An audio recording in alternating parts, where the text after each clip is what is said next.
विफाकी शरई अदालत ने वजारत इंसानी हुकूक को ख्वाजा सरा बच्चों के लिए चाइल्ड प्रोटेक्शन यूनिट कायम करने का हुक्म जारी किया है। अदालत ने ट्रांसजेंडर चाइल्ड प्रोटेक्शन यूनिट की तश्कील के लिए खुसूसी कमेटी को 24 रोज में रिपोर्ट पेश करने का हुक्म दिया। मजीद अहवाल जानते हैं डॉन न्यूज के नुमाइंदे हसीब भट्टी से। हसीब, बताएगा चाइल्ड प्रोटेक्शन यूनिट क्या है और ये किस तरह से काम करेगा? देखिए, इससे पहले मुल्क के अंदर कई चाइल्ड प्रोटेक्शन यूनिट मौजूद है, लेकिन इसके बावजूद भी वहाँ पे ट्रांसजेंडर जो बच्चे हैं उनके हकूक नहीं है।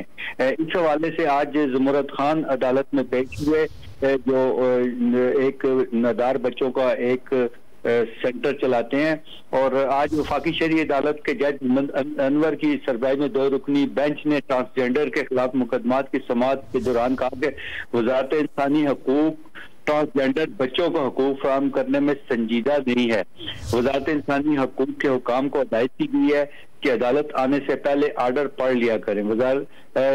वकील वजारत इंसानी हकूक बगैर किसी तैयारी के अदालत में पेश हुए थे। अदालत के नोटिस पर Zumrat Khan CEO Pakistan sweet home पेश हुए। अदालत ने कहा कि आप बड़ा सवाब का काम कर रहे हैं, जिस पर ज़ुमरत खान ने कहा कि मैं आज अपने बेटों और बेटियों को लाया हूं। अदालत ने वजारत इंसानी हकूक को कमेटी बनाने का हुक्म देते हुए सेक्रेटरी इंसानी हकूक को आइंदा समाअत और मुकम्मल रिपोर्ट SOPs के साथ पेश करने की हिदायत कर दी।